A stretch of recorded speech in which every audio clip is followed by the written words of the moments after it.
Muito obrigada, Saulo. Obrigada a todos aí que estão presentes. Eu sei que é um tema provocativo, né?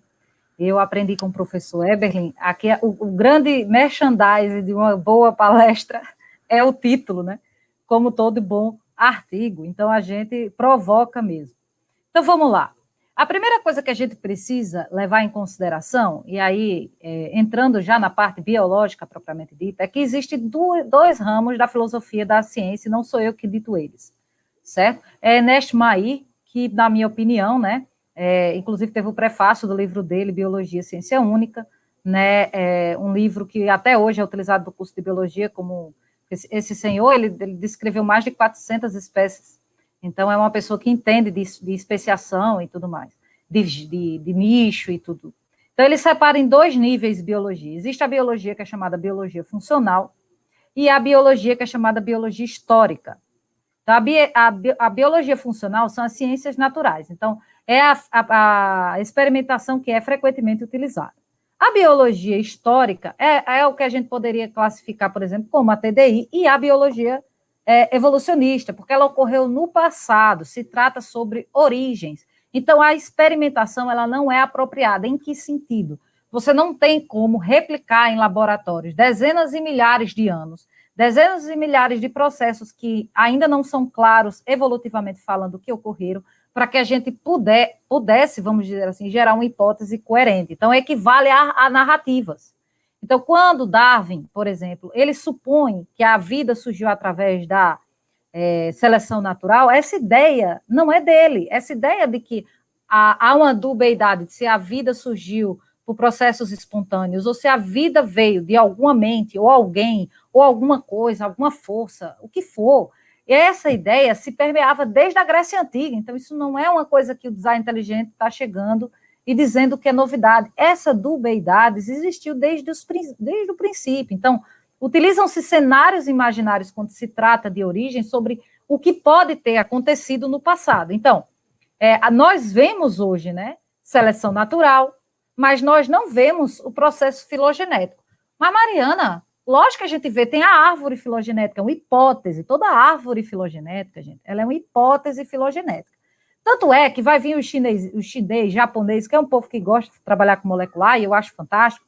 Você publicou um artigo hoje com a filogenia toda fechadinha, vem o cara descobrir duas sequências lá, muda toda a tua filogenia. Porque cada árvore filogenética ela é uma hipótese. Então, como nós não temos, e aí são dados que eu falo de fungos, né? Que é o grupo que eu trabalho, então a gente subestima muito a quantidade de espécies que há no planeta.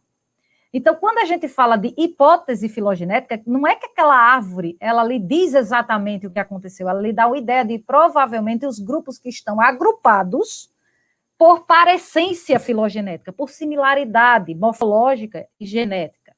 Né? Então, isso não quer dizer que elas realmente vieram daquele mesmo lugar. E aí a gente tem outro problema com filogenia, que é a questão do suporte.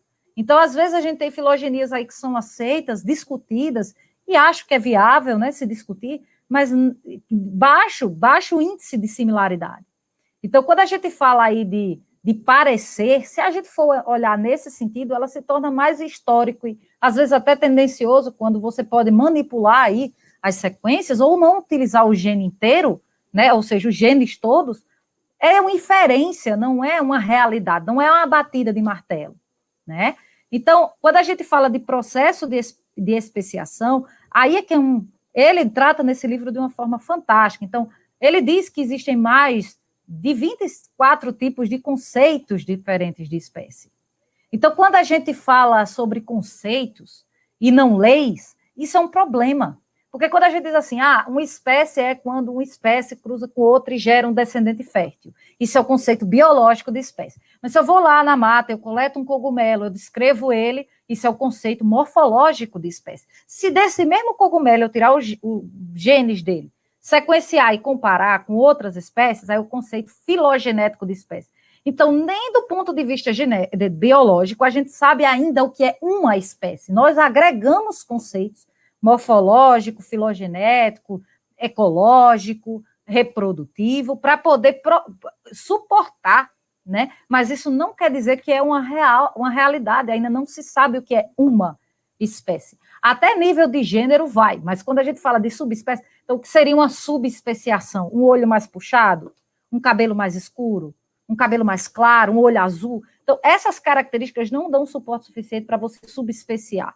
Inclusive, você pode cair no risco de ser a mesma coisa apenas porque estão em regiões diferentes, né? E aí entra conceito ecológico e tudo mais.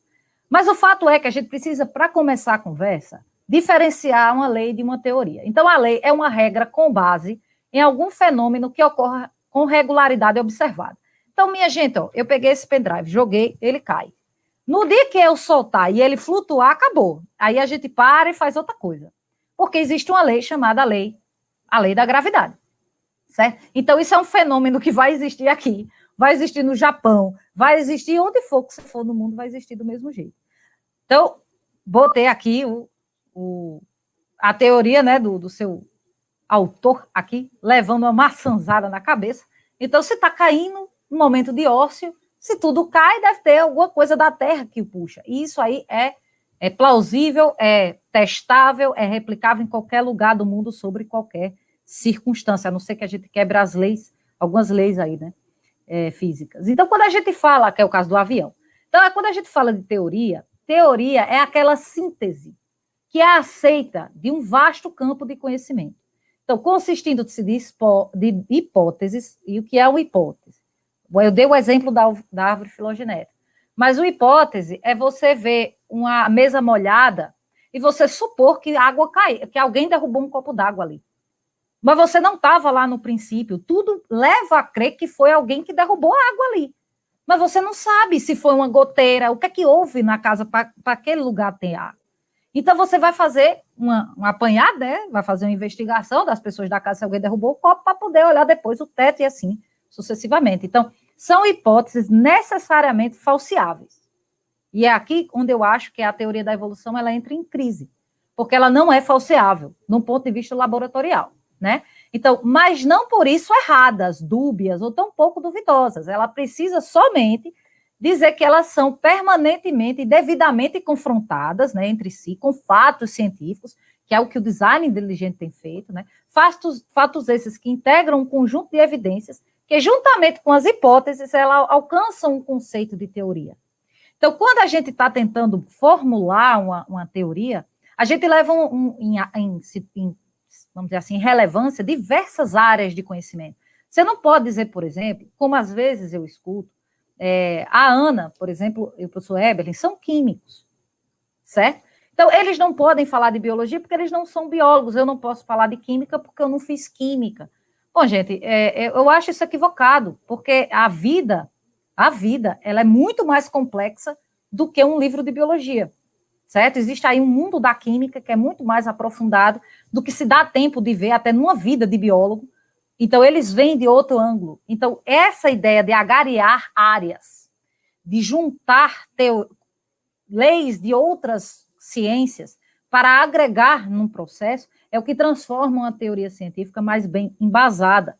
Então, aqui a gente tem, por exemplo, a teoria da relatividade. É muito difícil você ver o universo dobrar, né? Não vai dar para falsear isso.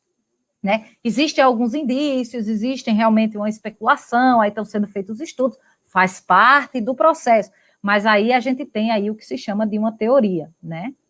Então, a gente começa a briga aqui, ó. A briga entre a biologia, entre a ideia do naturalismo filosófico e da questão do materialismo, né? Aí no passado, com o cristianismo, ela é justamente de que dentro da visão, né, dos que acreditam que a gente não está aqui por acaso, de que, na verdade, somos produtos de alguma coisa, que é o que o design acredita, ou de alguém, né? Quando esse grupo pensa isso, então ele diz, a gente só pode ter vindo de algum lugar.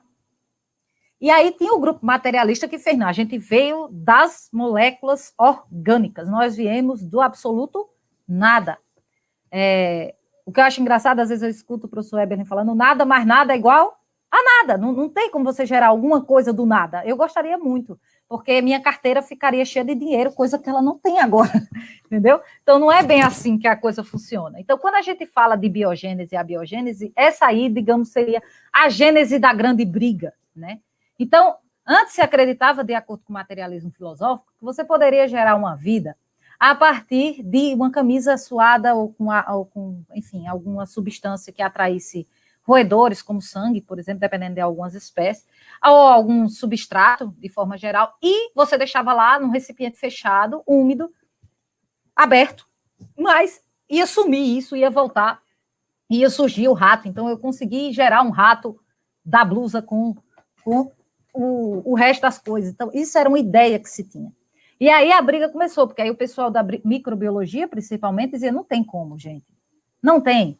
Porque aí veio o Francesco, acho que é eu não sei dizer, é Francesco alguma coisa agora, esqueci o sobrenome dele, e ele faz aquele famoso teste, né, porque o povo dizia, não, deixa a carne podre e vai surgir mosca. Aí ele fez, então eu vou tapar o frasco, tá aqui o frasco 1, ó, desse lado de cá. Ele tapa o frasco e a carne não tem aqui, ó, mais mosca. Aí ele disse, não, tudo bem, vá. Aí tinha gente que dizia, não, mas é porque precisa do ar, precisa das moléculas que estão no ambiente para poder gerar, né, vida. Então tá bom, eu vou botar uma tela aqui em cima, para ninguém brigar comigo. Aí ele foi lá, botou a tela. Quando ele botou a tela, ele viu que as moscas vinham, mas aqui dentro não tinha mosca. Quando ele deixava o frasco aberto, aí sim as moscas vinham e aí gerava larva. Aí ele disse, não, não é. A carne, por si só, não gera vida. O que, na verdade, o que ela é um processo de que os animais se alimentam dela e, nesse processo, elas começam a ser ali um microambiente, né? Onde esses animais que se alimentam daquela substância, eles vieram para se reproduzir. E aí o pessoal começa, né? É uma história que dava outra palestra. Essa briga era muito longa. E aí vem um famoso experimento da atmosfera primitiva, né? E aí eu acho fantástico essa ideia da atmosfera primitiva, gente. Porque, assim, eu acho incrível como as pessoas... Eu acho assim, como é que você sabe que a Terra no passado era quente? Como é que você sabe que era superfície, era lava? Aí, não, vamos para a física, vamos olhar os outros planetas, os planetas surgindo. Não tem planeta surgindo. Pelo menos não que eu saiba. Pode ser ignorância minha também, eu não sou física, não me atrevo. Mas até agora eu só vejo notícia de estrela que explode, tá? De planeta que desfaz. Formação eu ainda não vi, até gostaria de saber mais sobre. Se tiver, deixem aí nos comentários, tá? Então, aí depois eu pesquiso. Então, esse Stanley Miller, né, que é o experimento do Oparin, né, ele faz justamente isso aqui, ele cria um microclima que a Terra tinha gases com água, ele não coloca aí o oxigênio, né, aí a água com os demais gases, e aí ele condensava, porque a água chovia, né, tinha os trovões, os raios, chovia, isso aí condensava, e aí ele botou aqui num caldozinho, que era a ideia lá do Louis Pasteur, né? Ele botou um caldo aqui, com água, botava calor, essa água evaporava, passava por esse gás e voltava, e ficava nessa, até o momento em que isso geraria o seguinte, partículas primitivas. No caso, a gente geraria uma pseudomembrana plasmática, de bicamada lipídica, nós teremos aqui as primeiras proteínas, os primeiros ácidos nucleicos e os primeiros complexos de açúcar. Tem uma palestra da Ana aqui que ela fala fantasticamente sobre isso, e tem a Mayara também que falou aqui também um pouquinho sobre isso. Mas elas evidenciaram algumas partes de que isso aqui é inviável de acontecer. Então, é quase como você fazer uma receita de uma sopa. E fizeram esse experimento, tá, gente? E é verdade, acontece de formar realmente aminoácidos, formarem algumas proteínas. Só que aí os químicos disseram, sim, mas as proteínas aqui formadas não são as proteínas humanas, ou de seres vivos, porque a vida escolheu um lado. Vou explicar aqui bem superficialmente, os químicos me perdoem se eu explicar errado. Existe o que a gente chama de desvio da luz polarizada. Quando a gente joga uma luz polarizada, significa que todos os feixes de luz caminham na mesma direção. Sobre uma molécula, a luz pode desviar para a direita ou para a esquerda. Se ela desviar para a direita, a gente chama de destrógeno.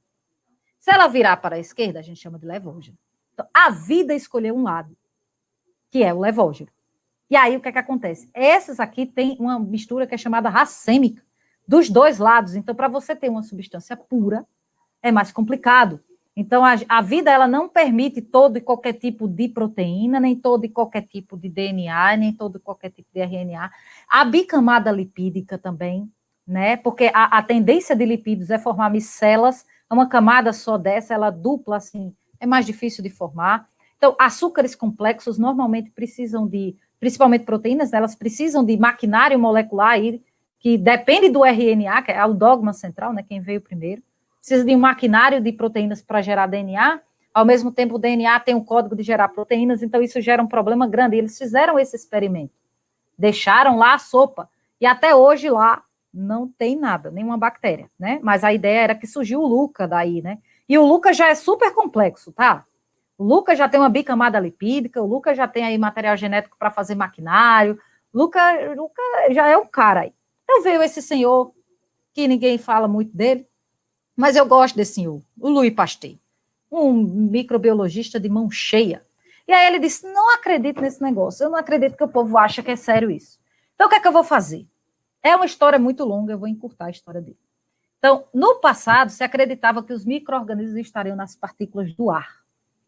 E que, a priori, a biogênese, ele tentou mostrar que pegou um caldo nutritivo, que é essa primeira imagem aqui, e tacou fogo nela, esquentou, deixou e cresceu o micro-organismo. E aí tinha gente que dizia que estava na partícula do ar, na verdade. Quando ele provou que não tinha como, eles estão, os micro-organismos estão na partícula do ar, ele botou esse cano, frasco, meio selado, e os micro-organismos ficaram aqui e não tinha contaminação, no frasco aberto tinha. Então ele provou uma coisa muito simples, com um experimento mais simples ainda, que uma vida só é capaz de ser gerada através da primeira vida, e aí surge a pergunta que não quer calar. Quem foi o primeiro indivíduo deste planeta? O problema é tão sério que eles mandaram para o espaço, porque o espaço é muito grande, é infinitamente gigantesco. E aí o que eles resolveram fazer? Eles tacaram o problema para o espaço, certo? Eles fizeram o seguinte, não, a vida veio via Sedex, do espaço para cá, ela veio num asteroide, já veio pronta, mas você lançou, você entende o problema da premissa? Você só mudou o problema de lugar. Ah, não, Mariana, mas aí vai ter um planeta aí, o universo é muito grande. Pode ter um planeta aí que tenha água, porque onde tem água tem vida, e aí não necessariamente, né? Mas vamos supor partir dessa premissa, e aí um asteroide conseguiu, esse indivíduo suportou o vácuo do espaço, suportou tudo, chegou e sobreviveu. Tá, mas aí ele não só teria que ter sobrevivido, ele teria que ter se adaptado à atmosfera terrestre, ele teria que ter arranjado um par para poder dividir, né? Ah, não, Mariana, mas peraí, podia ser um procariota, ele faz aí divisão sozinho, ele não precisa de outro, sim, mas em um determinado momento, ele ia ter que se transformar nas demais, e aí que está o problema da teoria da evolução. Não é você provar uma molécula apenas, é você provar a sequência das coisas. Mas vamos devagar, para a gente entender além de raciocínio. Então, depois disso, surgem alguns naturalistas, como é o caso de Lamarck, né? Então, Lamarck, ele surge e justamente falando sobre uma hipótese, né? Que a gente chama agora de hipótese lamarquista, que era a hipótese de como provavelmente essas características passavam de um organismo para outro. Então, ele disse o seguinte, ó, as características de um ser vivo, elas podem se modificar no decorrer da vida, em função do uso e do desuso. Então, é meio clássico você imaginar aquela história que todo mundo fala nas aulas de biologia.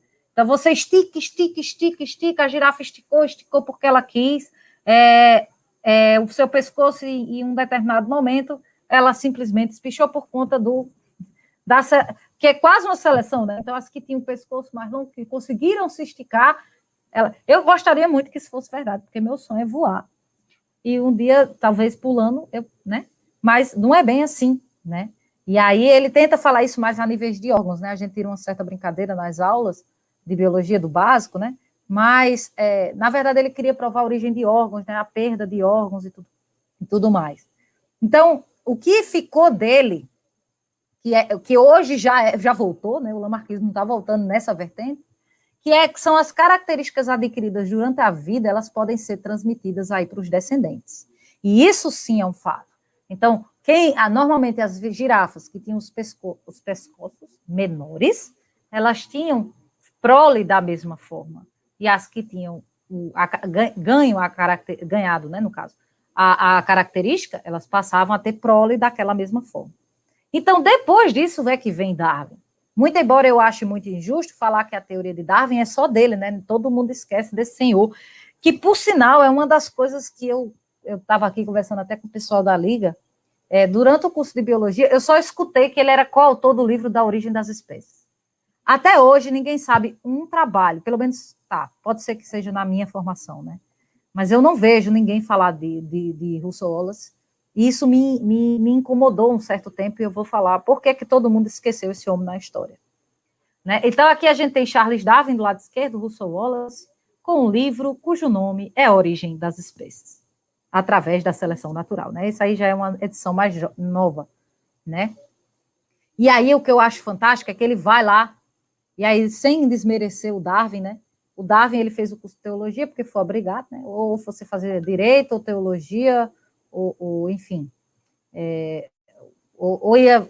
enfim, fazer medicina, direito, um negócio assim. Como ele era da aristocracia, o pai dele disse, olha, você não vai... Quem assistia aí o documentário, inclusive tem a biografia dele, o pai dele disse, olha, você vai fazer alguma coisa dessa sua vida. Ele gostava muito de criar passarinho. Ele tinha um viveiro atrás da casa dele. Sabe, você vai para o novo mundo, cara. Você chegou lá, pegou o bico e foi-se embora. E aí, o que ele observou primeiro? Os pássaros, ele era chegado nos pássaros.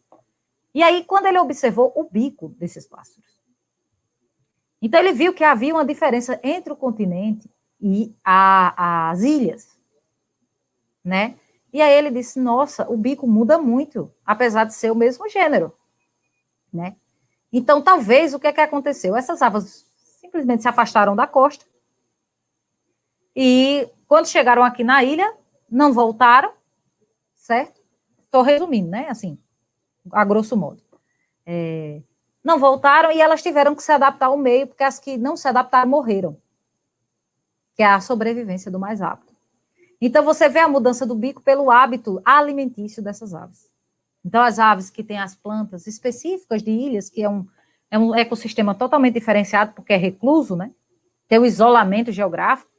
Então, ela tinha aí ela, inclusive, era mais suscetível a morrer, até hoje é assim, a desaparecer, do que espécies que aí tem uma vasta área, um nicho maior em que ela pode, né, estar. Tá? Então, essa imagem é uma fraude, mas ela ilustra bem o que eu quero falar. Você está olhando para essa imagem. Obviamente, eu não vou ter uma resposta de vocês, eu vou dar 2 segundos. Tem 2 mariposas nessa foto. Ela foi uma foto utilizada, inclusive, para atestar, né, a questão da teoria da evolução na época da Revolução Industrial. E aí, o que acontece? Aqui tem 2. Uma está aqui. Se você fosse uma... Como é que eu posso dizer? Uma coruja, que é um animal que come mariposa, você pegaria qual das 2? Não que você não pudesse pegar a branca, mas a marrom, né, sei lá, preta nessa imagem, ela está mais fácil de ver. Mas vamos inverter um pouco mais as coisas. Aqui essa e a outra lá. Qual que você pegaria? Então, ele começa a observar que a questão da camuflagem, a questão da adaptação dos animais àquele meio, era uma característica boa, suficiente, né, para dizer que as espécies eram selecionadas, inclusive pela competição, pelo seu predador. Enfim, ele juntou vários conceitos lógicos, eu não estou dizendo que é ilógico, não, ele juntou conceitos lógicos para dizer que, na verdade, não era uma seleção artificial, não era algo que vinha do externo, era a própria natureza que gerava as coisas, certo? Então, a natureza ela não precisava de uma ação externa, seja força, seja um Deus, seja o que for, ele pode, somente por processos naturais e leis da natureza, gerarem mais mudanças, né, vamos dizer assim, adaptações dentro desses grupos. Né? Então, ele escreveu no livro dele, poucas imagens tem no livro, mas uma delas eu penso, no diário dele encontrar, eu acho essa. Então, aqui é o número 1, aqui na base, e eu penso que existia uma espécie antes, e ela foi divergindo, até gerar inúmeras outras espécies. Né? No livro dele tem essa imagem também, acho que é a única imagem que eu vi no livro. Ela vai ramificando até chegar aqui, que seriam as espécies atuais. Né? Então, ele diz premissas. O que eu acho mais fantástico de Darwin é que ele dá premissas. Então, ele diz assim, teriam que ser, obrigatoriamente, viu? Não é esse eu acho, não. Ele é que disse, não fui eu que disse. haveriam pequenos processos, teriam que haver pequenos processos para uma espécie virar outra. Era uma. Isso deveria ser observável no registro fóssil. Era outra. E se houvesse um órgão ou qualquer outra estrutura que não necessitasse desses pequenos passos para evoluir, a teoria dele estaria em ruínas. Inclusive, ele tem um capítulo no livro dele, que eu chamo de honestidade intelectual. Ele tem um capítulo falando dos problemas se as pessoas encontrassem a teoria não funcionava. Daí a gente pode até pensar e falar sobre isso mais para frente. Mas isso gerou uma comoção, porque quando ele diz que é processos naturais e leis da natureza, volta toda uma questão, a biogênese de novo, de que a vida, agora a gente está, é como o Richard Dawkins diz, agora eu sou um ateu, não que eu estou dizendo que todo ateu, né, ele necessariamente precisa acreditar na teoria da evolução, mas o Richard Dawkins, como ateu e evolucionista, ele diz, agora eu sou um ateu satisfeito, porque eu tenho uma teoria agora que me satisfaz, eu, né, estou bem agora porque não tem mais ninguém, só tem nós somos poeira e ao pó votaremos e tudo mais. Então, a teoria sintética da evolução, ela parte dessa premissa. Ah, tem o neodarwinismo, mudou muita coisa, realmente, mas a gente ainda tem as premissas, senão não seria darwinismo, que é o que eu acho que não é mais, certo? Seria outra coisa, eu acho que a gente já está caminhando para outra esfera, né? Então, a teoria sintética da evolução, agora já temos a 2, né? Estão caminhando para 3, mas aí tá batendo aí com design inteligente um pouquinho. Tem umas tretas que estão tendo aí nos congressos internacionais, mas, na verdade, ela não tem uma pessoa só. Um maior ícone, que aí, na minha opinião, é o Gregor Mendel, por conta da questão das ervilhas, né? Todo mundo tem raiva aí das ervilhas, ervilha amarelo lisa, verde rugosa, tudo mais. Mas ele descobriu o padrão de hereditariedade, inclusive matematicamente. Então, para mim, ele é uma referência dessa parte nova aí, dos estudos, né, de hereditariedade. Então, a teoria sintética da evolução ela é formada por vários pesquisadores ao longo dos anos, inclusive até o presente momento. Então, tomando como essência as noções de Darwin sobre a seleção natural e incorporando noções atuais de genética. E aí, por isso que eu botei o Gregor Mendel, porque ele não falava de genes ainda, né? Darwin nem sonhava sobre isso, mas ele falava de fatores hereditários, né? Ele já conseguia calcular e prever aí a prole. Então, Mendel, para mim, é top. Então, um grupo de indivíduos, né? A ideia geral da primeira parte era um grupo de indivíduos possuiria representação de um total de material genético, ou seja, tanto genes quanto das diversas formas do gene, que seriam as mutações. Então, o que é que a gente agora considera espécies? Que a gente pode, a partir de agora, considerar mais um tipo de espécie. Eles incluíram o conceito filogenético de espécie que eu falei no início. Então, agora a gente pode olhar o gene. Se mutou, mudou. Mas tem mais, viu? Se muta, talvez a mutação seja a força motriz. Ou seja, aquela coisa por trás da vida que está mudando tudo.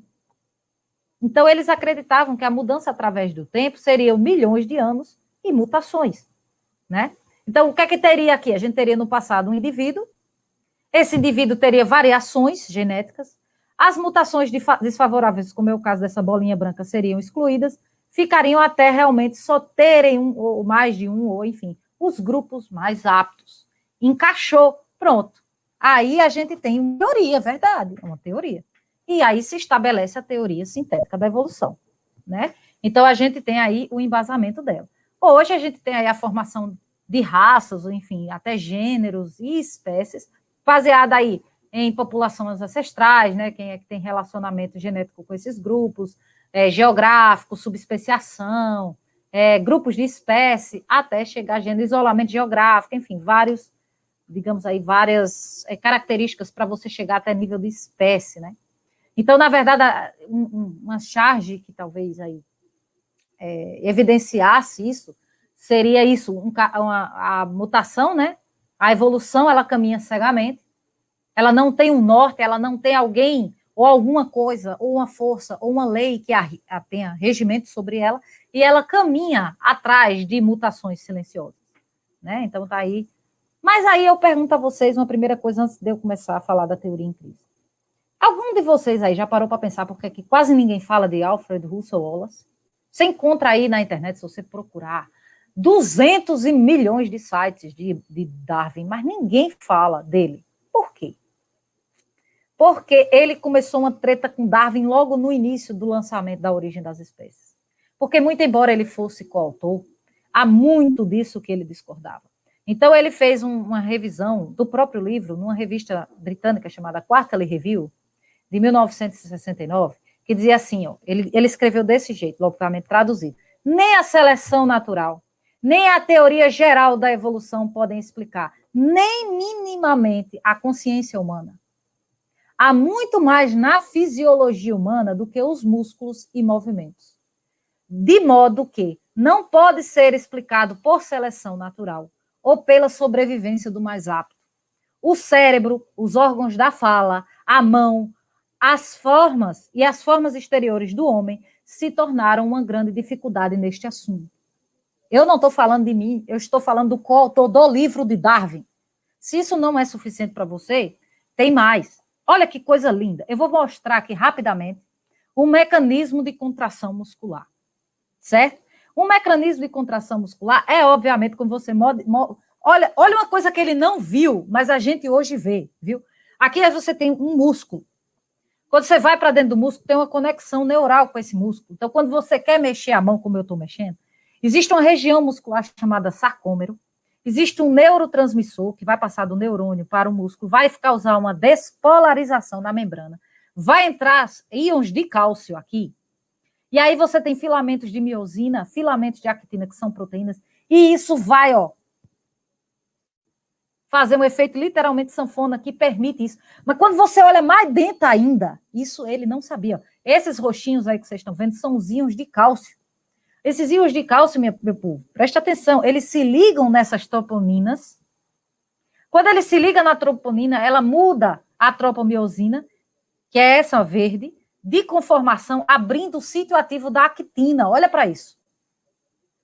E a miosina, a cabeça da miosina aí, já fosforilada, porque precisa de energia para isso, ela vai se ligar e vai fazer o movimento da miosina. Eu vou aqui adiantar para a gente não ter tanto... Aqui ele vai explicar a formação, tá? Mas eu vou mostrar para vocês já o fim. Olha só, isso é como o músculo contrai. Milhares de que vocês estão vendo aí de moléculas amarelas flutuando são ATPs, o que está de vermelho é ADP, e é gasto de energia pra caramba. Quando essa imagem para, quando você não quer mais mexer, simplesmente o retículo sarcoplasmático pega de volta esse cálcio e o músculo relaxa. Aí você pensa, qual é o tempo que leva você fazer isso? Abrir e fechar a mão. Gente, evolutivamente falando, ou você tem esse conjunto aí junto, ou o músculo nunca iria contrair. Então, daí ele surge com outros livros dele que ninguém nunca falou, que é O Lugar do Homem no Universo e o livro O Mundo da Vida, né? Aí ele fala, eu acho que arretado o subtítulo, que ele botar daqui O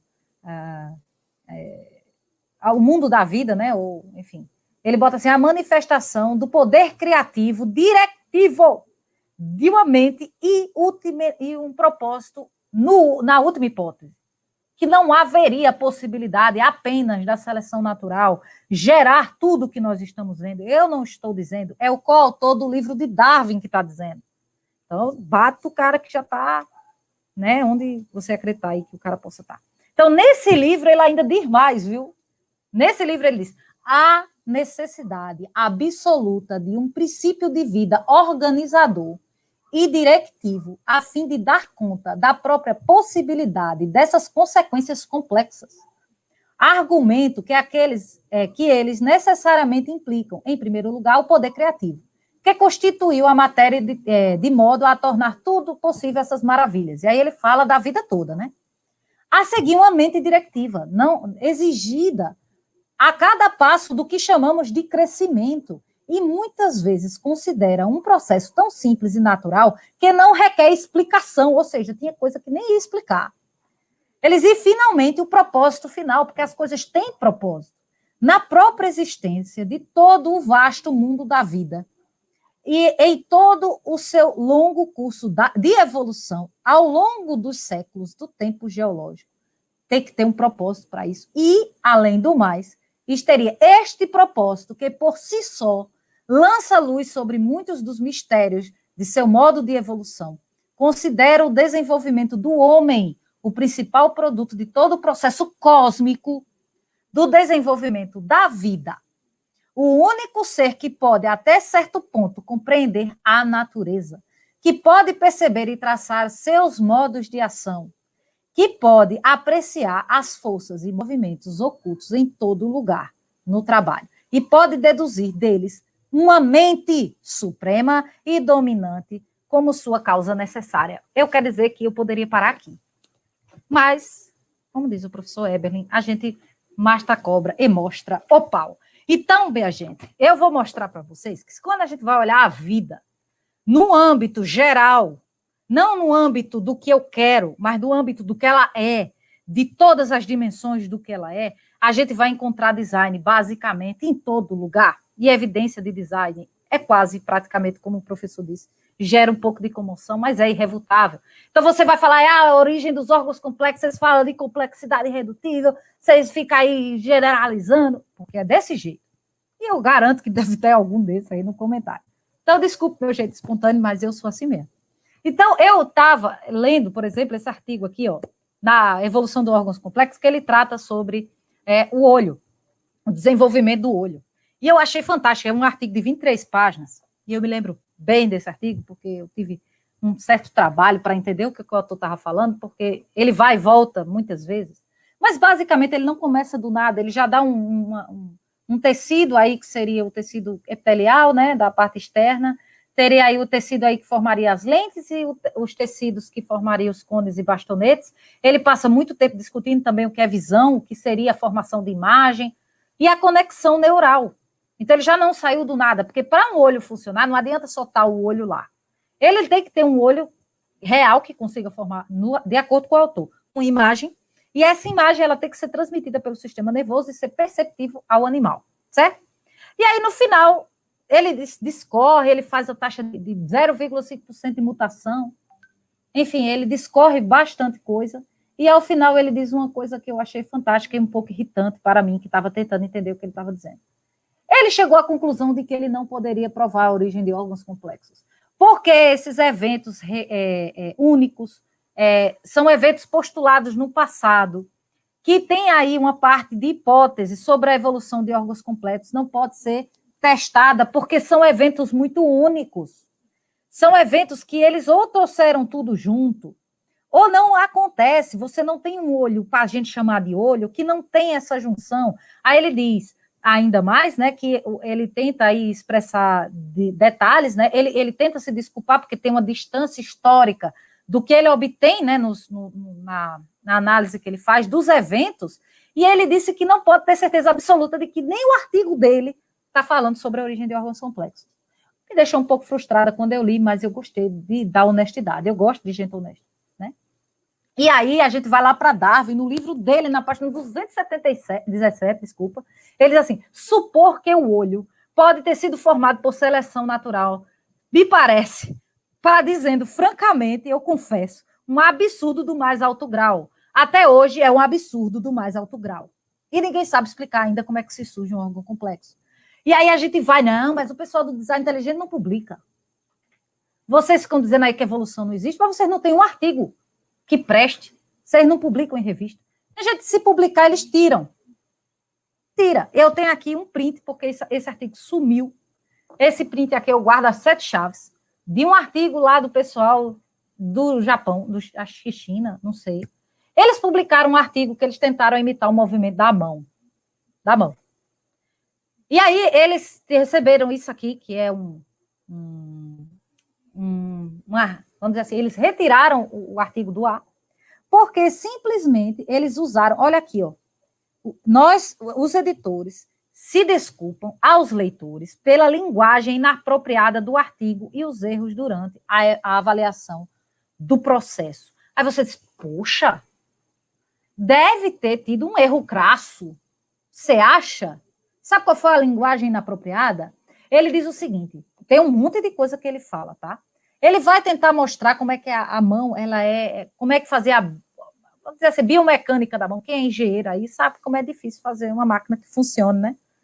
Ele diz assim, a explícita, que linka aí as características biomecânicas dos tendões, e aí a arquitetura aí entre os músculos e articulações, que tem que ter um design para poder isso funcionar, E olha a palavra criador que ele bota com C maiúsculo, para performar, né, a magnitude das atividades diárias, ela não haveria possibilidade de ter surgido espontaneamente, ou por processos sucessivos e graduais. E aí os caras tiraram. Teve gente aí, se vocês quiserem assistir aí, tem documentários falando sobre isso. Expelled é um, de pessoas que foram demitidas nem porque acreditavam, nem porque defendiam, só por ter citado design inteligente. Então, isso é cerceamento. Eu acho mais bonito aí do tempo de Darwin, que as pessoas podiam sentar, né, numa mesa e discutir abertamente as teorias e ir para os fatos, para ver qual era o que corroborava e não se impedir as pessoas de falar com o pressuposto errôneo de que é criacionismo. Eu não falei de Deus, a não ser essa parte aqui que tem um C maiúsculo, né, que aí você considerando divindades em geral, né, não precisa ser o Deus cristão, mas, tirando isso, eu não estou falando nenhuma religiosidade aqui. Então, ó, outra coisa é molecular. Pronto, a molecular chegou... Opa! A molecular chegou problematizando ainda mais. Quando a bioquímica atingiu aí o seu auge, inclusive tinha alguns pesquisadores que achavam que nós descendemos mais das proteínas do que dos DNAs da vida.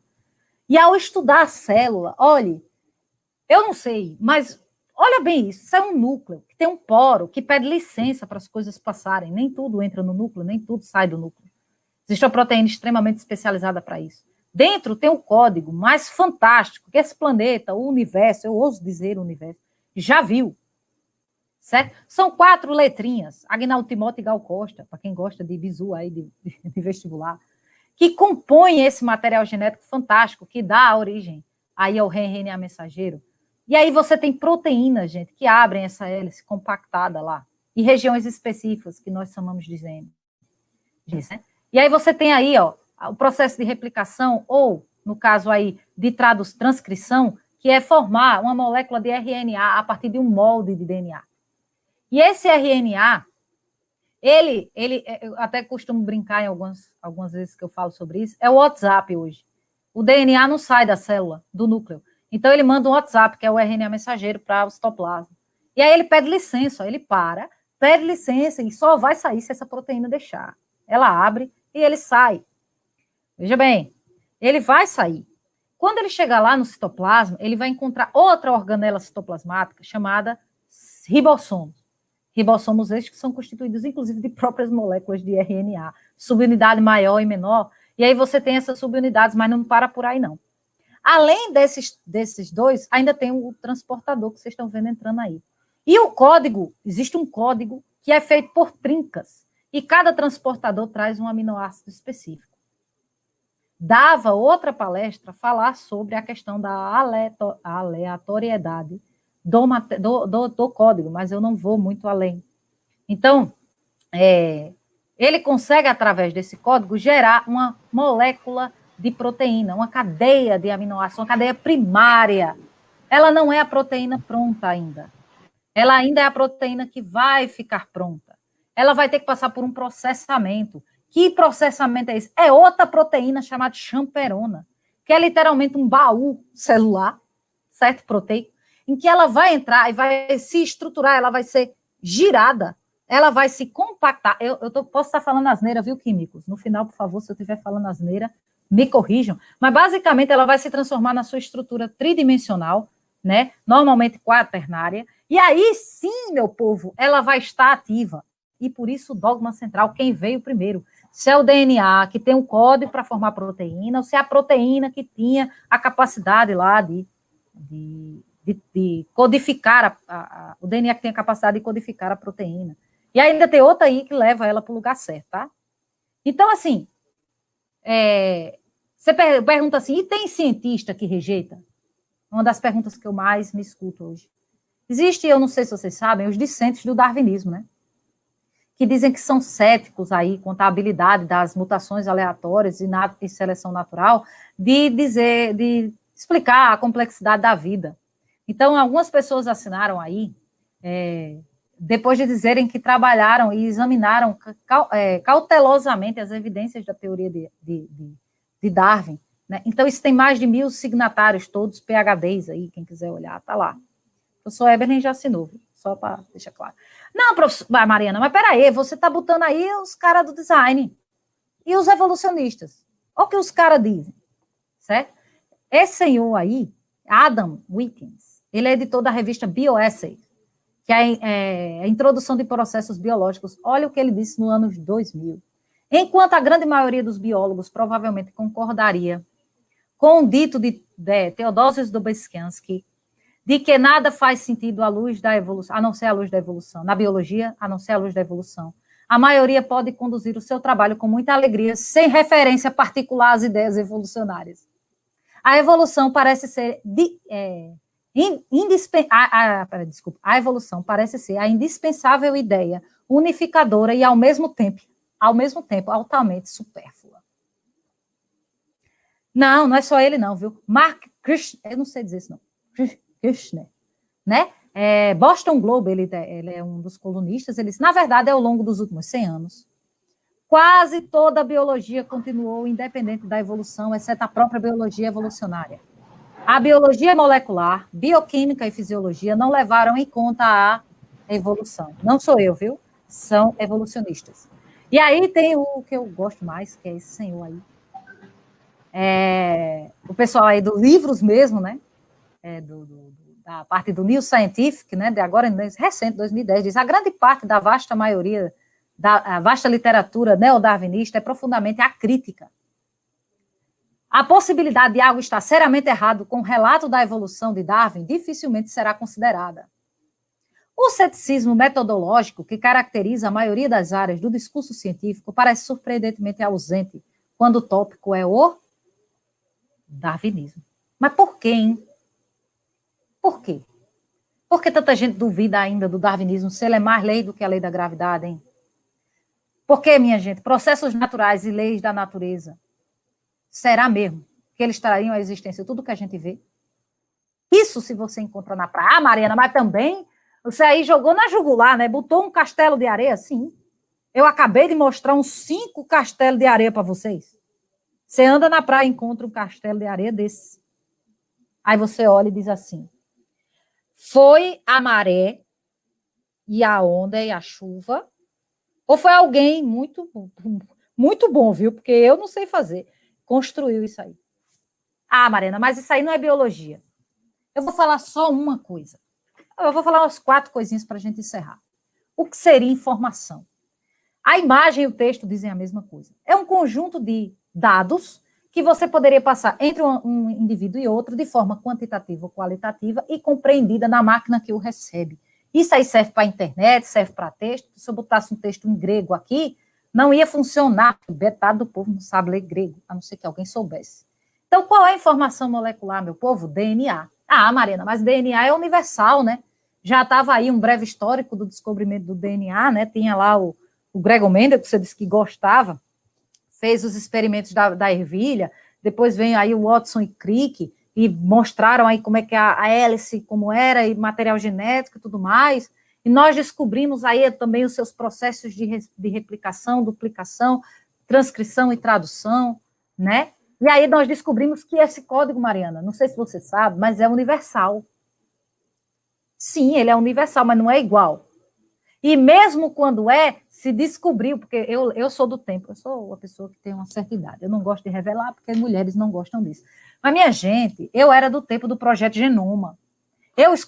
Teve uma reportagem no Fantástico, dizer assim, vamos sequenciar o material genético, vamos descobrir a cura do câncer de tudo, porque tudo era código, e o código é universal. Só que eles descobriram que, na verdade, existia o splicing alternativo, existia a questão dessa parte das champeronas, de organizar essas moléculas. Então, tinha muito mais além do que o código ser parecido para a aparência ser idêntica, certo? Então, a gente também descobriu aí como é que esse material está acoplado aí, né, dentro da célula aí, que é na forma de cromossomos, e ainda descobrimos mais, viu? Descobrimos mais, que eu digo em questão de comunidade científica. Classificamos os organismos, conseguimos organizá-los geneticamente aí mais próximos, desde bactérias, arqueobactérias, aí vai entrar, fungos e metazoários, né, que entra aí os animais todos. A gente descobriu ainda mais o nocaute gênico, né? Você pode aí ter a Drosophila melanogaster, né?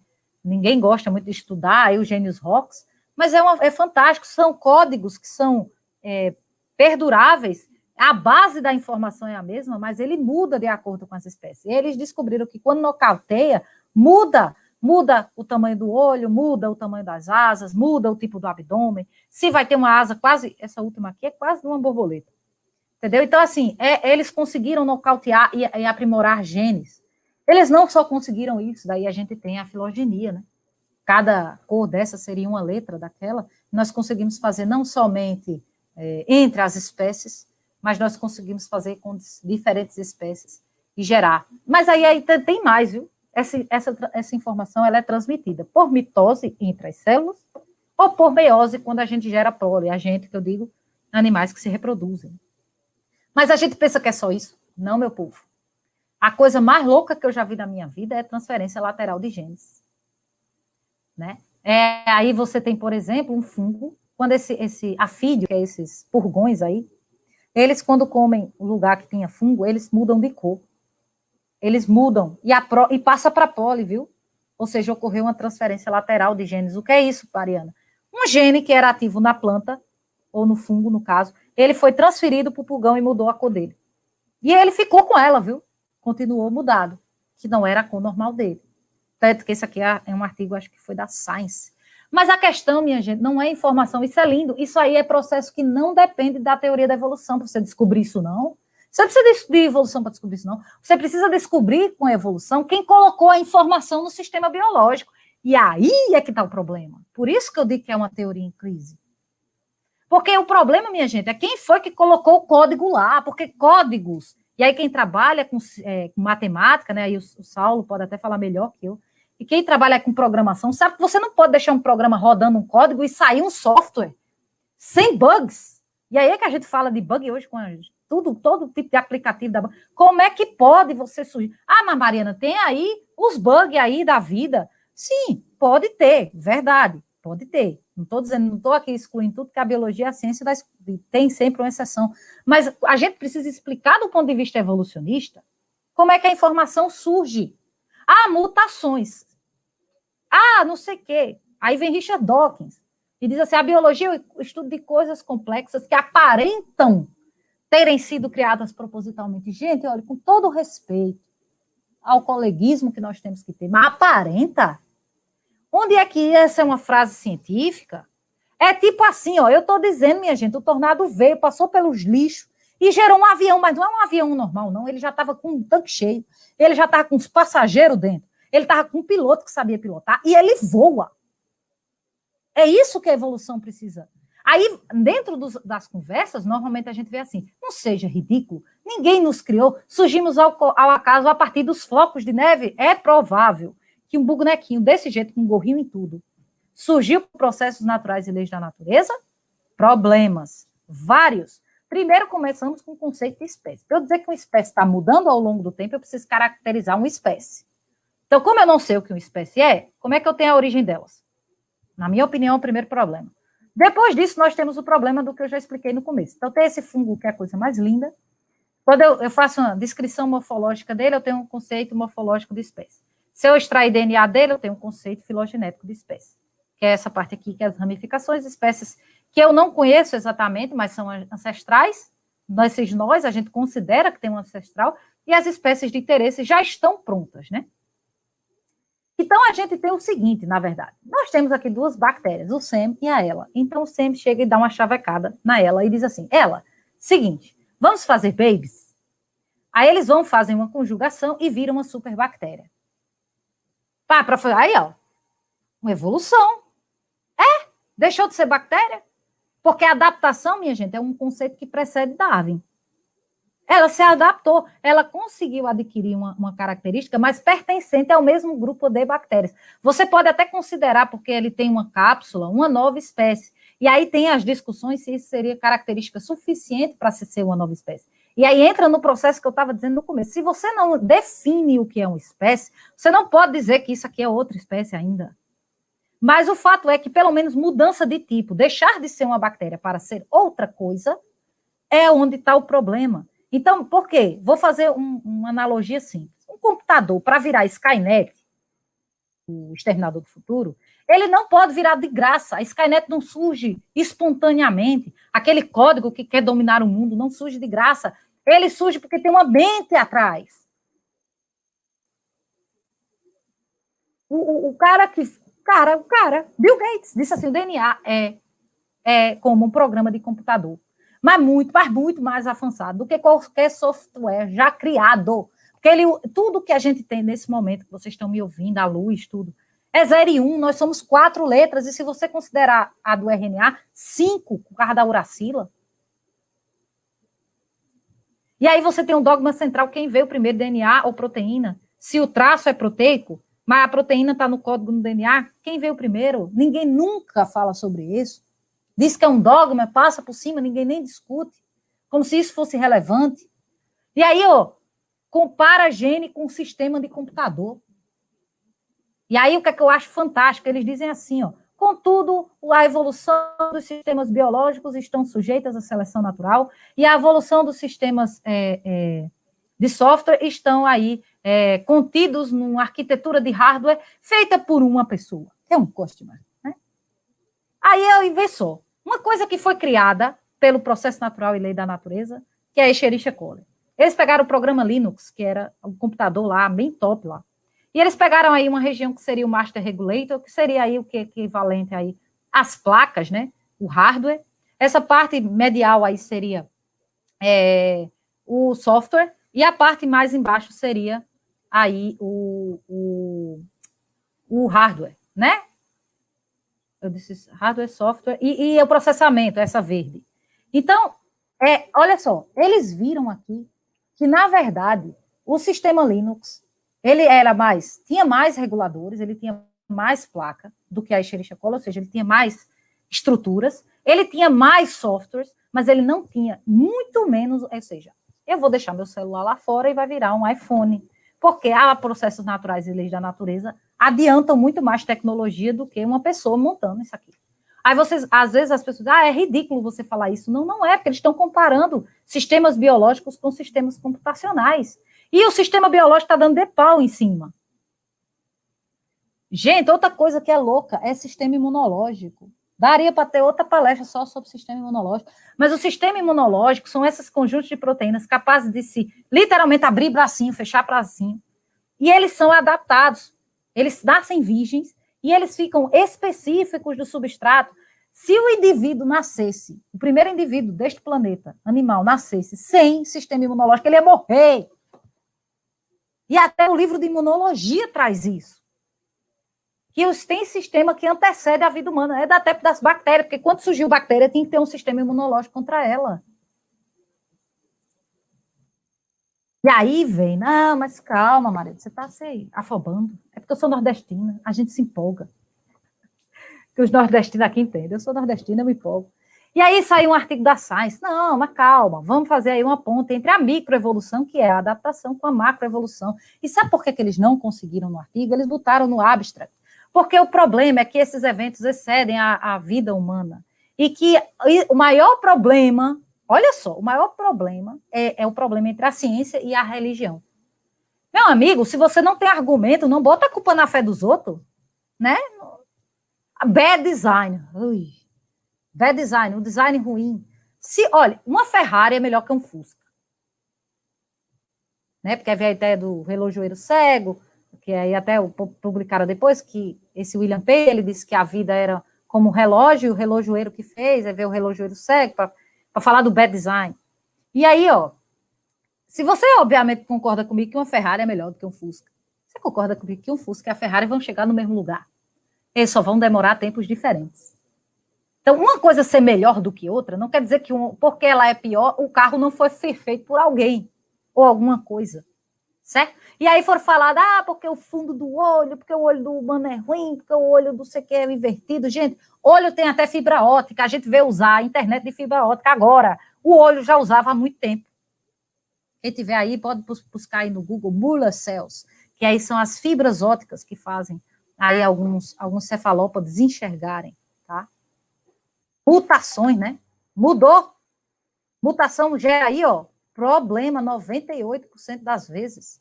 Mutação, meu povo, é tipo o Neo do Matrix, dá pau no sistema. É tipo uma bomba relógio. É um carro sem freio. A evolução é tipo esse carro. E você está esperando que ela agregue portas, uma calota bonita, porque está sem calota, né? Você está esperando isso acontecer.